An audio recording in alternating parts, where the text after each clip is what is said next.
नमस्कार। जैसे हर देश की अपनी एक पहचान होती है, वैसे ही हमारे राज्यों की भी होती है। ये पहचान झलकती है उनके प्रतीकों में, जो उनकी विरासत, संस्कृति और एस्पिरेशंस को दर्शाते हैं। आज हम झारखंड के इन्हीं राजकीय प्रतीकों को करीब से समझेंगे।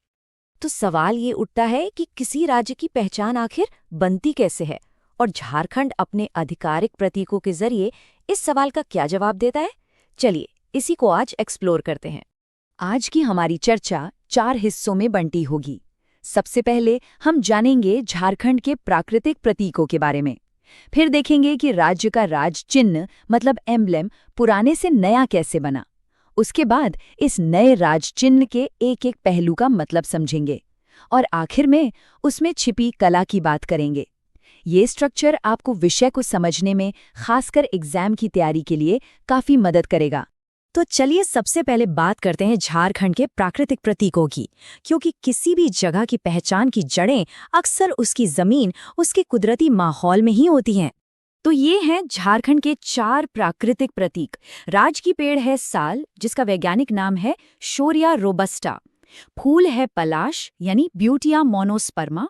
पशु है हाथी, एलेफिस मैक्सिमस इंडिकस। और पक्षी है कोयल, यूटेनामिस स्कुलोपेसियस। देखिए, एग्जाम के लिहाज से इनके सामान्य और वैज्ञानिक दोनों नाम याद रखना बहुत जरूरी है। तो सबसे पहले बात करते हैं साल के पेड़ की। इसकी लकड़ी आर्थिक रूप से तो अहम है ही, पर इसका सांस्कृतिक महत्व भी बहुत ज्यादा है। कई समुदायों में इसे काफी पवित्र माना जाता है। और अब ये देखिए पलाश का फूल। इसे फ्लेम ऑफ द फॉरेस्ट या जंगल की आग भी कहते हैं। जब ये खिलते हैं तो ऐसा लगता है मानो पूरे जंगल में आग लग गई हो। इसकी खूबसूरती और स्थानीय परंपराओं में इसका एक खास मकाम है। झारखंड का राजकीय पशु है हाथी। ये सिर्फ ताकत और शाही शान का प्रतीक नहीं है, बल्कि आपको ये भी पता होना चाहिए कि हाथी को भारत का राष्ट्रीय विरासत पशु यानी नेशनल हेरिटेज एनिमल भी घोषित किया गया है। और ये है कोयल। अपनी मीठी आवाज के लिए हम सब इसे जानते हैं। ये चिड़िया दक्षिण और दक्षिण पूर्व एशिया में आम तौर पर पाई जाती है। इसका चमकदार नीला काला रंग और वो सुर्ख लाल आंखें, यही तो इसकी पहचान है। तो ये तो हो गई प्रकृति की बात। अब हम आते हैं राज्य के सबसे महत्वपूर्ण प्रशासनिक चिन्ह यानी राज चिन्ह पर।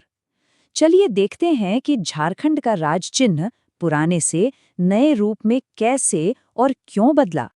यहाँ आप दोनों राज चिन्ह एक साथ देख सकते हैं। बाईं तरफ है पुराना चिन्ह, जिसमें 4 जे अक्षरों के बीच अशोक चक्र था, काफी सिंपल। और दाईं ओर है नया वाला, जो कहीं ज्यादा डिटेल्ड और प्रतीकों से भरा हुआ है। डिजाइन का ये बड़ा बदलाव साफ नजर आता है ना? अब सबसे जरूरी बात, इस नए राज चिन्ह को अपनाया कब गया? ये तारीख याद रखिएगा, 15 अगस्त 2020। ये सवाल सीधे सीधे एग्जाम में आ सकता है। अब सबसे मजेदार हिस्सा, चलिए इस नए राज चिन्ह की परतों को एक एक करके खोलते हैं। इसका जो गोलाकार आकार है, वो अपने आप में राज्य की प्रगति के लगातार चलते रहने वाले पहिए का प्रतीक है। इस नए राज चिन्ह में कुल 7 घेरे या कहिए कॉन्सेंट्रिक सर्कल्स हैं, और हर एक घेरे का अपना एक खास मतलब है। तो चलिए अंदर से बाहर की तरफ इन्हें समझना शुरू करते हैं। बिल्कुल बीच में, एकदम केंद्र में है अशोक स्तंभ, और उसके नीचे लिखा है सत्यमेव जयते। ये दिखाता है कि झारखंड भारत का एक अभिन्न अंग है और सहकारी संघवाद यानी कोऑपरेटिव फेडरलिज्म का एक अहम हिस्सा भी। अब बाहर की तरफ जो दूसरा घेरा है, उसमें है कुल 48 नर्तक। ये संख्या याद रखने वाली है, 48। और ये 48 नर्तक सोहराई चित्रकारी शैली में दिखाए गए हैं। ये असल में झारखंड की जनजातियों की समृद्ध सांस्कृतिक विरासत, उनकी कला और उनकी सामूहिक भावना को दर्शाते हैं। इसके बाद वाले घेरे में हमें मिलते हैं 24 फूल। ये भी एक महत्वपूर्ण आंकड़ा है जिसे याद रखना है। और ये 24 फूल कौन से हैं? जी हाँ, ये वही पलाश के फूल हैं जो झारखंड का राजकीय पुष्प हैं। ये राज्य की बेजोड़ कुदरती खूबसूरती का प्रतीक हैं। अगले घेरे में भी संख्या 24 ही है, लेकिन इस बार ये हाथी है। तो 24 पलाश के फूल और 24 ही हाथी। ये 24 हाथी राज्य की शान, उसके प्रचुर प्राकृतिक संसाधन और उसकी ताकत को दिखाते हैं। और साथ ही ये राज्य के राजकीय पशु से भी जुड़ते हैं। हमने राज चिन्ह में नर्तकों की बात की जो सोहराई चित्रकारी में बने हैं, लेकिन ये कला आखिर है क्या? चलिए अब इस सोहराई चित्रकारी को थोड़ा और करीब से जानते हैं। तो देखिए, सोहराई चित्रकारी असल में एक पारंपरिक म्यूरल आर्ट है, मतलब दीवारों पर की जाने वाली चित्रकारी। ये खास तौर पर मुंडा जनजाति से जुड़ी है और उनकी सांस्कृतिक विरासत को दर्शाती है।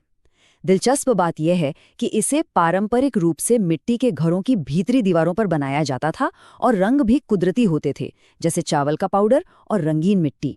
तो आज हमने देखा कि झारखंड के प्रतीक कैसे उसकी प्रकृति, संस्कृति और प्रगति की एक पूरी कहानी कहते हैं।